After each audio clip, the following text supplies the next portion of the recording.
Bismillahirrahmanirrahim. Assalamualaikum warahmatullahi wabarakatuh. Alhamdulillahi rabbil alamin. Alhamdulillahillazi khalaqal mauta wal hayata liyabluwakum ayyukum ahsanu amala wa huwal azizul ghafur. Allahumma salli ala sayyidina Muhammad wa ala alihi wa ashabihi ajma'in. Terima kasih ini para santri, kajian waktunya pemuda bertauhid. Alhamdulillah. Ada potret saya. Alhamdulillah ya. Alhamdulillah. Terima kasih ini. Jadi rekan-rekan sekalian, harus ada jeda, harus ada waktu, tidak larut dalam kesibukan. Orang yang terus sibuk, maka dia tidak punya waktu untuk evaluasi diri. Padahal harusnya bukan begini, tapi begini, evaluasi, naik, evaluasi. Kalau begini terus tidak ada evaluasinya. Bergerak, evaluasi, sama, bikin usaha juga begitu. Maju, stop, evaluasi, konsolidasi, baru sudah siap, naik lagi, berhenti lagi. Nah, orang yang terus menerus itu biasanya akan kehilangan waktu untuk evaluasi. Salah satu kata kunci dalam kesuksesan adalah evaluasi. Orang yang tidak bisa mengevaluasi diri, dia akan keterusan di dalam kesalahan. Nah, muhasabah ini tadinya seperti itu. Apakah kita harus muhasabah seperti ini terus? Harus. Kita harus bisa memuhasabah diri sebelum dihisab nanti oleh Allah. Karena yang paling bertanggung jawab atas diri kita adalah kita sendiri. Salah satu bentuk muhasabah yang biasa dilakukan orang sakit adalah datang ke dokter lalu diminta general check up. Benar? Tahu general check up? Yaitu general dicek. Jadi umum general check up. Diperiksa mulai dari mata, telinga, mulut, jantung, paru-paru, di ronsen, darah, air seni, feses, semua diperiksa sampai ke lutut-lutut, saraf dipukul, bagaimana reaksinya. Makin lengkap pemeriksaannya, makin tahu potensi masalah, potensi penyakit, dan makin disiapkan untuk mengatasinya. Ada cerita santri di Jakarta yang susah nengok begini, sakit. Ternyata kolesterolnya sudah mendekati 300. Sakit sekali. Tidak sadar, terus menerus menumpuk. Akhirnya beliau cek. Begitu kata dokter, ini harus olahraga. Tambah lagi jaga makanannya, dan ini vitaminnya, obatnya. Alhamdulillah normal kembali. Tapi menjadi 300 itu karena tidak ada kontrol. Benar? Tidak ada check up. Nah, itu penyakit lahir. Yang paling bahaya adalah tidak ada cek penyakit lahir batin. Ini nyala tidak TV di atasnya? Nyala? Ada AA-nya? Oh ya, saya mohon maaf karena ini layarnya hitam ya. Saya kira Pak Hamim ini hari terakhir ya. Besok kalau siaran sudah ada layar yang putih di belakangnya, ya. Siap kan? Kapan? Nanti dengan DKM ya. Kalau udah ada sesuatu harus ada limit waktunya. Jadi jangan nanti tidak bal. Karena ini evaluasinya pemuda ya. Alhamdulillah ini juga banyak yang muda-muda hadir. Kakek juga semangat muda ya, kayak usia berapa kakek? 75. Agak susah memang dibalikin, tetap 57 ya. Yang enak 72 kayak, atau 71 kayak.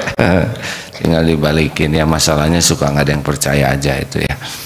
Hadirin, saya akan kembali mengingat tentang ilmu keunggulan ya.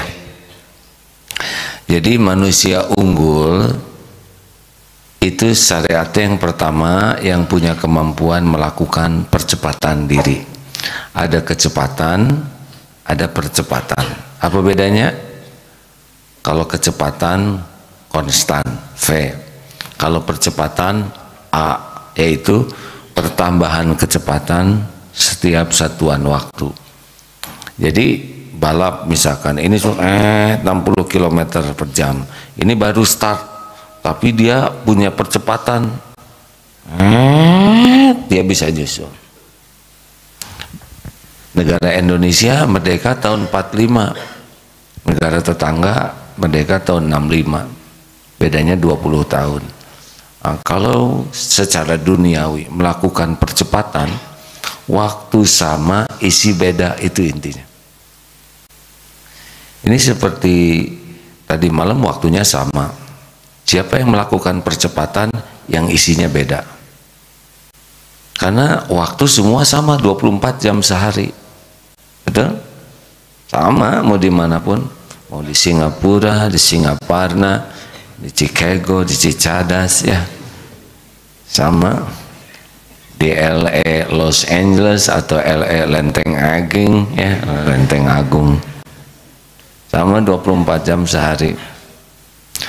Siapa yang paling bisa mengisi waktunya lebih baik dibanding yang lain, dia sudah melakukan percepatan. Jadi kunci keunggulan yang pertama dilihat dari percepatan diri.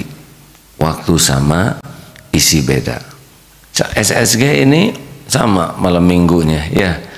Malam minggu tuh ada yang pacaran, ada yang leha-leha, ada yang bahkan berbuat maksiat, tapi ada yang latihan, ada yang itikaf, waktunya sama, tapi pasti hasilnya beda. Nah kalau kita konsisten, tiap waktu kita ini kita rancang dengan izin Allah, isinya bagus, padat, beda nanti hadirin, hasilnya pasti beda. Waktu sama, isi beda, isinya harus yang lebih baik. Jadi silakan sekarang kuliah sama 4 tahun, tapi ada yang sambil kuliah sambil menghafal Quran, nanti lulusnya sama tapi hafalannya beda. Waktu kuliahnya sama. Ada yang sambil kuliah sambil belajar organisasi, hasilnya juga beda. Ada yang sambil kuliah sambil wirausaha, hasilnya juga beda. Ada yang sambil kuliah sambil organisasi sambil wirausaha, nah itu makin banyak. Waktunya sama, isinya beda. Tapi ada yang sambil kuliah sibuk pacaran, sibuk hura-hura, hasilnya juga beda ya. Orang lain di wisuda dia ngurus anak, misalkan begitulah. 2. Satu apa? Ciri-ciri ragu-ragu gitu bicaranya teh pelan.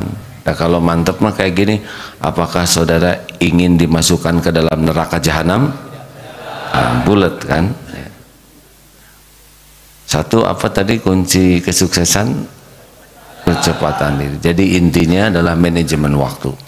Jadi gampang sekali melihat orang yang bakal berubah tuh, lihat bagaimana dia mengisi waktunya. Makanya orang yang min husni islamil mar'i tarkuhu ma la ya'ni. Kualitas keislaman seseorang bisa dilihat bagaimana dia memperlakukan waktu. Semakin tiap waktu bermanfaat, nah dia akan berpeluang unggul. Dan orang itu melakukan kesia-siaan kalau dia tidak sibuk dalam kebaikan. Kalau orang banyak nggak sibuk dengan kebaikan, sia-sia maksiat. Tapi kalau sibuk dengan kebaikan, ketutup tuh pintu sia-sia dan pintu maksiatnya. 2. Orang bisa melakukan perubahan dengan cepat kalau dia masuk ke dalam lingkungan atau sistem yang kondusif. Masuk ke Gontor, lihat saja berapa tahun bahasa Inggrisnya fasih, bahasa Arabnya fasih, benar?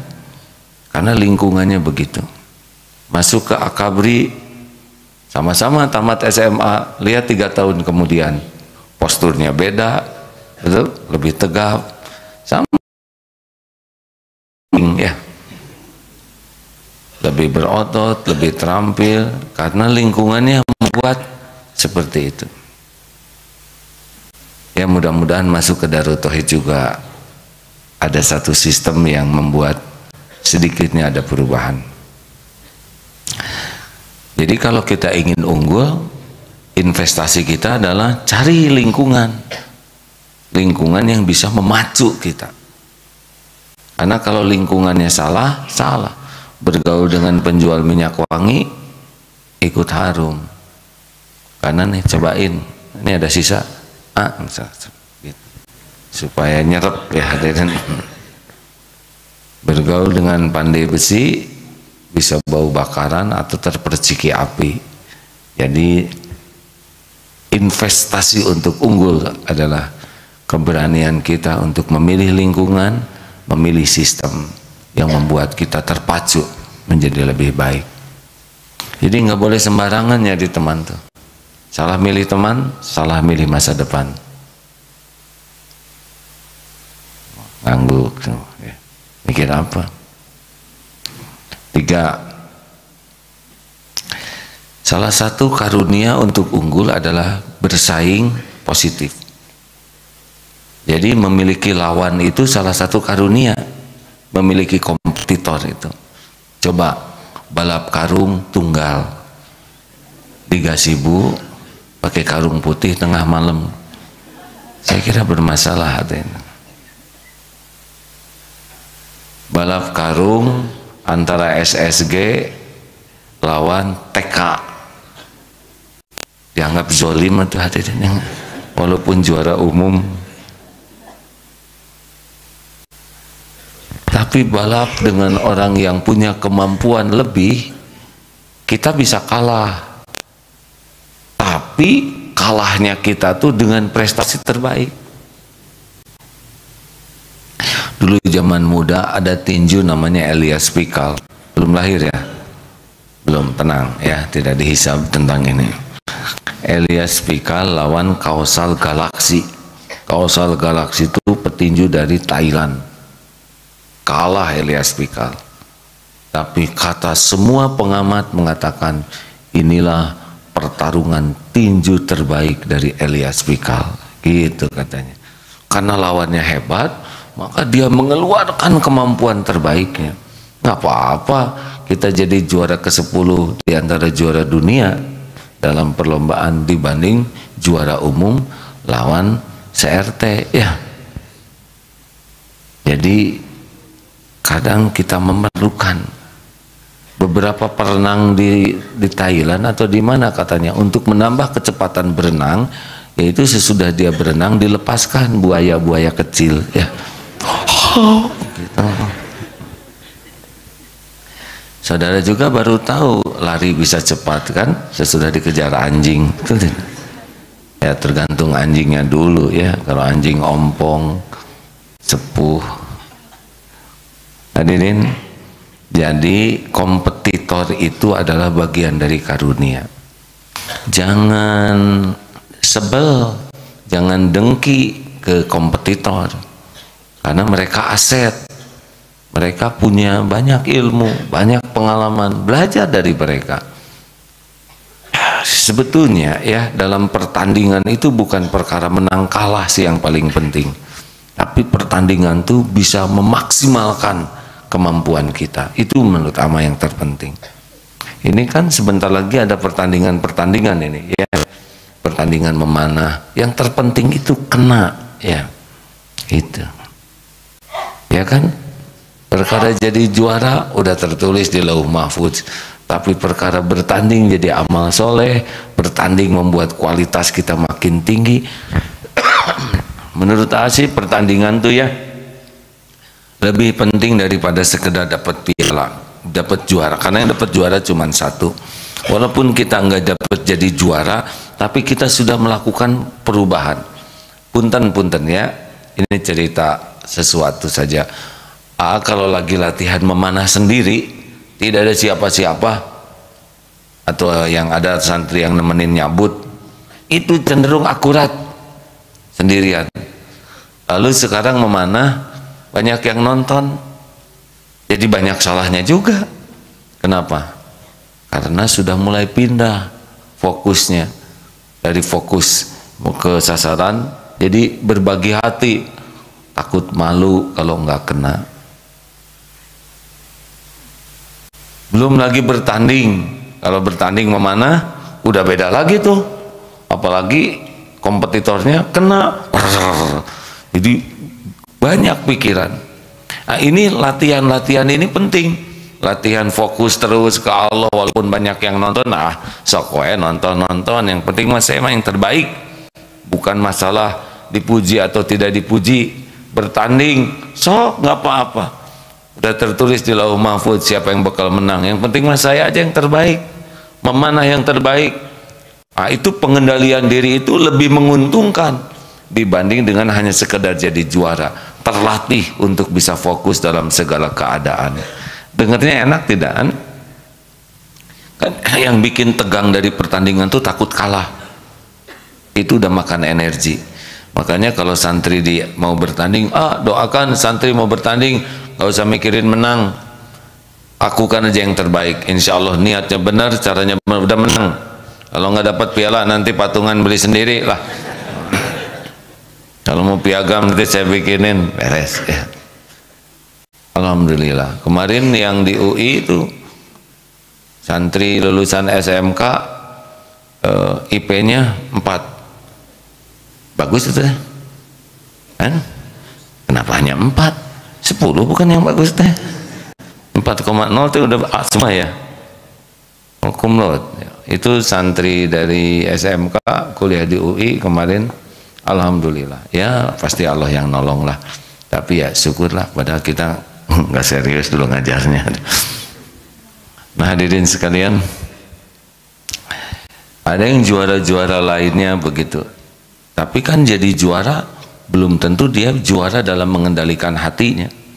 Ada yang jadi juara lupa ke Allah. Bagaimana pendapat saudara sesudah menjadi juara? Segalanya tergantung kekuatan. Wah udah coret aja, ujub. Menurut saudara, lawan saudara cetek, takabur ya. Bagaimana harapan saudara tentang kompetitor yang nyungsep selama-lamanya, dengki? Dia gagal jadi juara, piala dapat tapi dia gagal. Karena pertandingan tuh yang terpenting tuh sebetulnya bagaimana menghargai kompetitor, belajar dari kompetitor. Walaupun kita menang tetap menghormati, menjaga kehormatan kompetitor. Kalau kita kalah kita akui kelebihan kemampuan kompetitor. Jangan udah kalah, bagaimana saudara bisa kalah? Nasib si eta asli menang gitu. Udah kalah sombong, dia kalah asli. Halo. Makanya kalau bertanding teh coba mending cari kompetitor yang culun, blow on, dan nggak ada wibawa ya. Begitulah. Makanya ikhwan kalau misalkan mau menikah ya, ada satu akhwat ditaksir oleh 5 ikhwan. Ada 5 kompetitor, bagaimana? Tegang jangan, stres jangan. Kalau stres nggak kepilih ya. Tenang aja, dan nggak tenang juga nggak kepilih, betul. Udah ada Allah yang mengatur segalanya ya. Jangan cari kedudukan di hati akhwat. Satu bawa bunga, misalkan satu lagi bawa pot, satu lagi bawa pohon pisang. Yang untung akhwat punya kebun. Terus aja berlomba memperbaiki diri. Tapi si itu hafal Quran, jangan ngapalin Quran buat ngalahin si itu ya. Cari kedudukan di sisi Allah. Jadi orang baik, Allah yang menentukan jodoh, nggak bisa diakalin. Walaupun pakai strategi pinjam jaket punya temen ya, tahu-tahu si temen itu pinjam jaket dari kakaknya calon itu, jadi ketahuan ini kan jaket kakak saya tuh, jadi aibnya. Sudah, namanya juga ngarang. Yang keberapa sekarang? Yang keempat, kalau pengen unggul harus senang bersinergi. Ada seorang motivator mengatakan sinergi itu adalah energi. Jadi tadi kita dari lawan, nah sekarang dari kawan. Dari lawan kita meningkat kemampuan karena belajar terus dari lawan kita, ya. Dan dari kawan kita pun harus tambah meningkat. Karena tiap orang yang ada di sekitar kita tuh punya sumber input bagi kita. Ini berkeliling tadi ada Ustadz Ahmad ngimamin. Aduh, enak, benar, izin Allah. Suaranya merdu, bacaannya bagus. Ini kan apakah cukup dengan mendengar? Enggak. Saya pengen seperti itu. Lebih bagus lagi, ajarin saya. Kirimin voice note yang bisa saya hafalkan. Jadi kelebihan orang bisa jadi kelebihan kita. Kemarin datang tamu dari Tasik. Beliau punya teknik mengajar bahasa Inggris, sesudah dikemas, dipola menjadi sangat efektif dan efisien dan teruji. Wah, ini untung nih. Ada juga Mustaqili mengajar bahasa Arab yang kalau disiplin bisa efektif membuat orang. Ketemu dengan teman-teman seperti ini udah langsung aja, ini aset. Jelas? Jadi ketemu tuh bukan hanya ketemu melihat kagum, enggak, langsung apa kelebihan orang yang bisa jadi kelebihan saya. Pada waktu haji ada yang push up juga, tapi ngajarnya push upnya bukan hanya gini, kalau gini yang besar cuman ketiak. Ada teknik-teknik lainnya begini. Oh, ternyata ada 22 lebih tuh, 22 teknik yang bisa membuat perut kecil, punggung, dada, tangan membaik gitu ya, dan harus diseimbangkan. Rugi ketemu nggak belajar, benar? Daripada kita menunjukkan ilmu kita, lebih baik kita gali ilmu orang sehingga jadi kelebihan bagi kita. Makanya pentingnya silaturahim itu begitu. Cari terus, ini berapa puluh yang hadir ini punya kelebihan masing-masing. Kemarin ada SSG, ini jaket dari mana bikin, ceritakan gimana bikin jaket. Ada kan SSG, nah itu jaketnya ya, produksinya. Ada yang seorang santri yang sudah bisa memproduksi jaket, laku berapa, gimana jualannya, terus belajar. Walaupun saya sudah biasa gitu usaha, tapi nggak ada salahnya. Oh, jual lewat Instagram, oh lewat ini. Dengar, tambah kepada kita, itu yang penting. Jadi kalau tiap ketemu orang itu, usahakan kelebihan orang itu menjadi bagian dari kelebihan kita. Itu ciri orang yang unggul tuh. Jadi kalau ketemu orang tuh bukan memperlihatkan kelebihannya, tapi menyerap dari kelebihan orang. Jadi kayak bawa cangkir kosong taruh di bawah, tiap ketemu orang tuh ngisi cangkir kita. Jadi tiap hari itu, ini kan jumpa dengan orang-orang banyak. Kenapa ini begini, saudara bisa begini, kenapa? Jangan malu, itu ciri-ciri orang yang akan unggul. Katanya Cina tuh, Jepang juga dulu, ketika dihancurkan yang pertama dilakukan, nyebarkan generasi mudanya belajar di sana sini. Cina tuh kan terjadi percepatan yang luar biasa secara duniawi. Awalnya adalah ketika membuka diri, mengirim sebanyak mungkin pelajar-pelajar terbaiknya belajar di mana-mana untuk menyerap ilmu dari mana-mana. Udah gitu pada pulang mereka bikin sendiri. Kerjasama juga begitu katanya. 1 tahun, 2 tahun, 3 tahun udah keserap ilmunya, bikin dia sendiri ya. Nah, saya menganjurkan tetap harus pakai etika. Karena pernah di Shanghai atau apa, bagus, taman bagus, jalan bagus secara duniawi. Pas belanja ke Mangga 3, ada Mangga 3 di sana namanya. Nyari barang yang asli nggak ada. Kalau cari yang asli jangan ke sini, di sini 100% palsu gitu. Wah, cara dagangnya tipu menipu. Kalau 100 tuh jadinya bisa 15 harga tuh. Dan wah, terus saya pikir mau ngapain bangunan bagus, jalan bagus, taman bagus kalau dagangnya tipu menipu begini, akhlaknya tidak bagus. Pelajaran ya enggak? Maka saya tidak tertarik dengan kemajuan Cina, RRC itu secara duniawi cuman gitu aja. Kalau cara berdagangnya penuh dengan tipu menipu, tidak punya etika, naudzubillah. Nah, itu juga belajar. Makanya kalau punya uang, kalau punya uang lebih baik jangan ditabung dalam bentuk tabungan semuanya.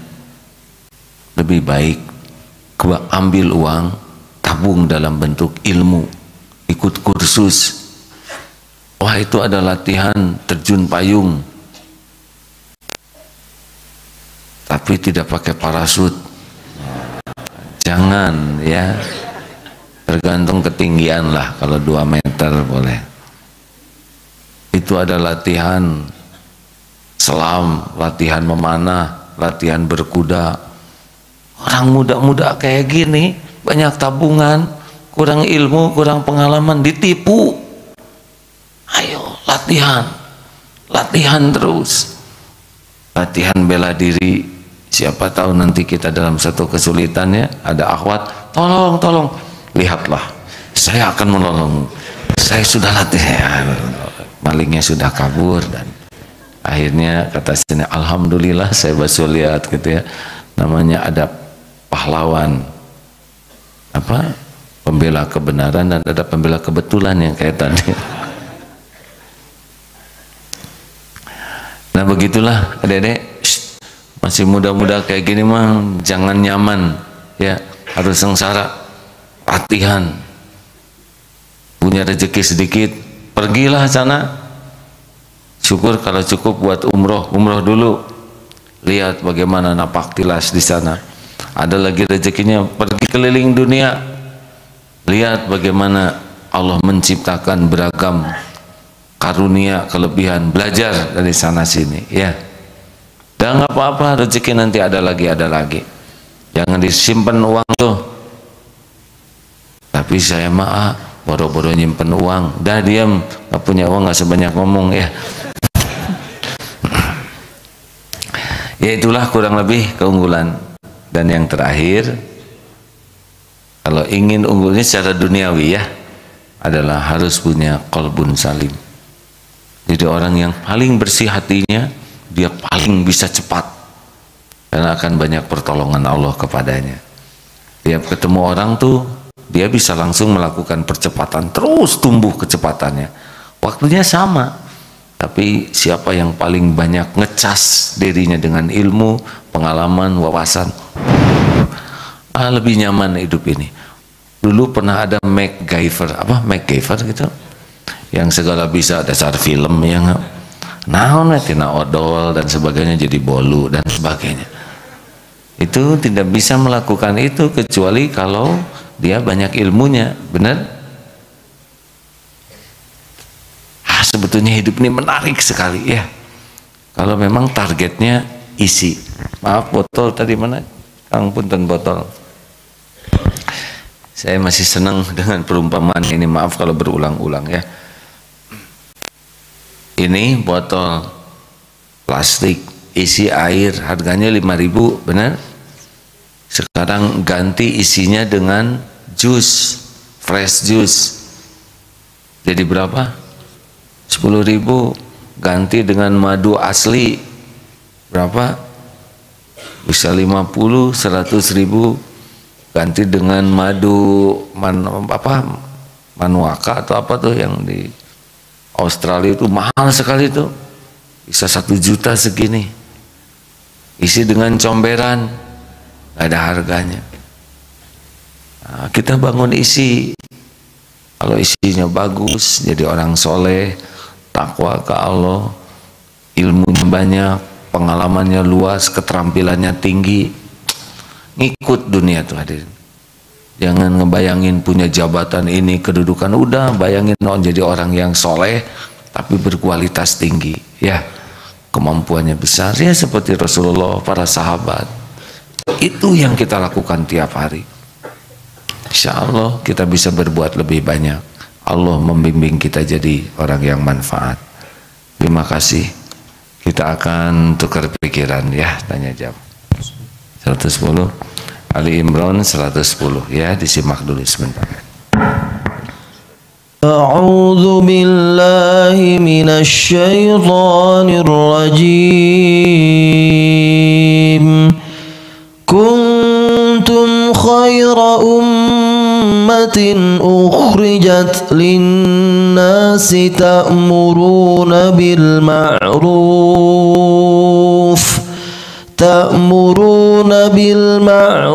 wa tanhauna 'anil munkari wa tu'minuna billah. Walau amana ahlul kitab lakana khairan lahum minhumul mu'minuna wa aktsaruhumul fasiqun.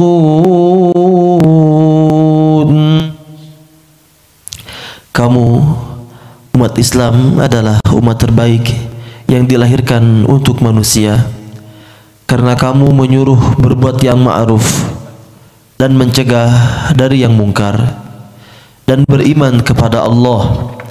Sekiranya ahli kitab beriman, tentulah itu lebih baik bagi mereka. Di antara mereka ada yang beriman, namun kebanyakan mereka adalah orang-orang yang fasik. Kuntum khairah ummah. Jadi memang kualitas umat yang terbaik itu di antara umat adalah umat Islam yang ta'muruna bil ma'ruf, yang menyeru orang kepada kebaikan dan mencegah kepada kemungkaran. Jadi semua tadi tidak ada artinya tuh kalau kita tidak termasuk orang yang mau ambil bagian dalam dakwah. Mau apa? Segala ada, tapi tidak berbuat baik tidak berbuat banyak dalam agama. Begitu. Bismillahirrahmanirrahim. Assalamualaikum warahmatullahi wabarakatuh. Waalaikumsalam. Mau nanya, apakah salah misalkan berbohong kepada orang tua, misalkan dalam hal memberi uang karena suatu alasan orang tua kita itu boros gitu. Kadang beliau membeli sesuatu yang tidak diperlukan dan ya menjadi mubazir. Bohongnya gimana? Bohongnya gimana? Ya misalkan orang tua minta uang, ya kita bilangnya nggak ada gitu. Karena kita tahu gitu bahwa beliau itu suka membeli sesuatu yang mubazir gitu. Tidak ada teh, maksudnya tidak ada uang gitu. Ya jadi kita mengatur, ada uangnya ada sih, cuman ya gitu. Jadi kita jadi niatnya mah bukan berbohong, tapi niatnya mah supaya ibu atau orang tua itu tidak melakukan sesuatu yang jadi nambah dosa gitu. Nah itu bisa dengan teknik kata-kata yang tidak bohong, tapi orang tua bisa menafsirkan begitu. Misalkan tidak ada, nah maksud kita mah tidak ada teh di saku ya. Nah, iya seperti ada tuh yang suka nelpon terus, misal nelpon terus ke anak dan maunya pacaran aja di telepon tuh ya.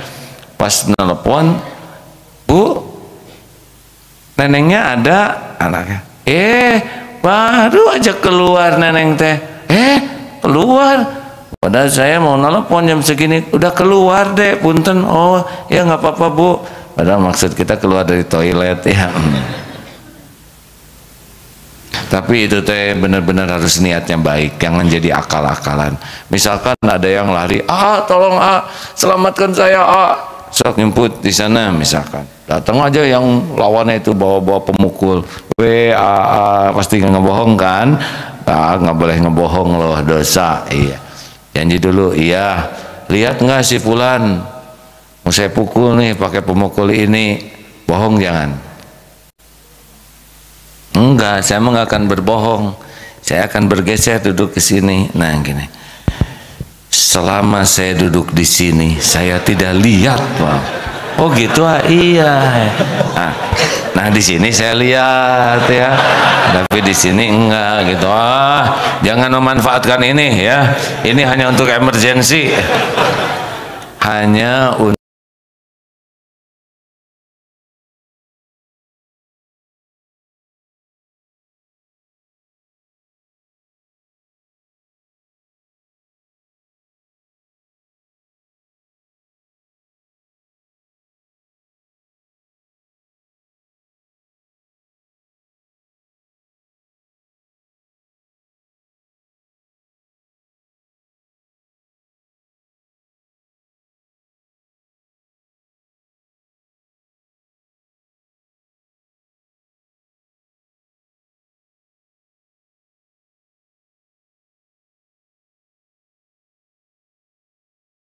sholat kan kita ngedoakan orang lain, tapi si adek menafsirkannya ngedoakan dia khusus.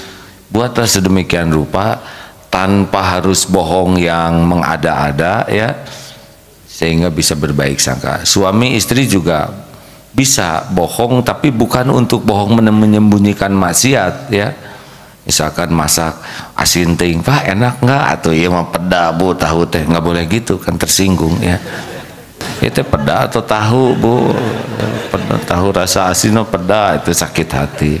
Ya, ibu alhamdulillah enak apa? Enak. Makanya ditelan sekaligus juga. Terakhir, ada lagi pertanyaan? Akhwat, nggak ada yang nanya? Ya silakan. Assalamualaikum warahmatullahi wabarakatuh. Waalaikumsalam warahmatullahi wabarakatuh. Begini, saya ingin bertanya. Kita kan dianjurkan untuk memilih lingkungan yang kondusif di dalam membangun keimanan kita gitu ya. Tapi di sisi lain kita kan harus juga mengajak gitu kan, mengajak kepada kebaikan gitu kan. Misalnya saya sedang berada di kondisi di lingkungan yang saya punya teman gitu kan. Teman saya ini berbarengan sama saya kalau dalam hal olahraga gitu kan, hiburan misalnya nonton atau segala macam. Tetapi ketika saya ajak untuk ayo sholat berjamaah gitu kan, ayo ikut kajian, dia bilang ya udah duluan gitu, tidak mau gitu. Gimana sikap saya? Apakah saya itu terus tinggal bersama dia gitu kan di lingkungan seperti itu, atau saya mencari lingkungan yang mungkin? Nah, dengan di lingkungan itu gimana iman menguat, kita ke bawah dia atau dia ke bawah kita? Sebenarnya yang saya rasakan statis gitu masih tetap aja saya dia gitu. Cuman aku ada binukum waliyadin gitu. Ya. Gini, kita harus punya lingkungan baik, tujuannya untuk memelihara diri dan ngecas, justru supaya kita bisa ngajak yang lain. Jadi kita punya lingkungan yang baik supaya kita jadi ragi keluar mewarnai yang lain, atau enggak kaci di sini terus enak ya kan. Harus dilatih tuh untuk keluar supaya bisa ngajak yang lain. Rasulullah kan mengajak yang lain, benar? Kira-kira kenapa itu nggak mau diajak sholat? Analisanya, Cok. Jawab. Saya kurang tahu. Harus tahu. Apa kira-kira? Ya kira-kira, ayo dekatin mikrofonnya. Mungkin menurut saya karena dia kurang terbiasa gitu kan. Soalnya pernah sekali gitu kan ikut ke masjid, tetapi di masjid itu kayak yang nggak nyaman gitu. Seperti itu, mungkin karena jadi biasa. Karena dia kurang biasa. Ada lagi? Karena dia kurang apa? Karena dia kurang mendapatkan hidayah. Kurang dapat hidayah. Ada lagi? Karena dianya orangnya nyebelin atau apa gitu? Tidak juga sih, dalam hal-hal yang lain mungkin kita agak kompak gitu, tapi dalam boleh koreksi? Ya. Kalau kita ngajak orang dan orang belum suka kepada ajakan kita, yang salah bukan dia. Mungkin saya kurang tulus, mungkin saya kurang bijak, mungkin saya kurang minta tolong ke Allah gitu. Ya gitu. Ya. Ya. Ya. Karena kalau dia yang salah, kita nggak akan berubah. Kalau kita anggap kita yang salah, kita berubah. Dan kalau kita berubah, kita yang untung. Benar? Mungkin saya kurang tulus, masih ada ujub, ke masjid men, atau kurang bijak, mana mah pinarakaan wajah teh, dari hati. Padahal kita kan bisa ke masjid juga dengan pertolongan Allah. Kalau enggak, kita yang di sana. Jadi kalau kita lihat orang yang jarang ke masjid tuh, kita harus tahu bahwa kita bisa ke masjid itu hanya dengan hidayah Allah. Kalau enggak, kita juga enggak mau ke masjid. Dan setan menipu terus, benar? Terima kasih hadirin sekalian. Alhamdulillah jam 6 sudah tiba. Senang sekali saya mendengar. Yang bikin senang itu adalah bisa melihat janji jaminan Allah. Itu yang paling kita nikmati dalam hidup ini adalah melihat limpahan karunia Allah. Doa akhir majlis, subhanakallahumma wa bihamdika asyhadu alla ilaha illa anta astaghfiruka wa atubu ilaik. Assalamualaikum warahmatullahi wabarakatuh.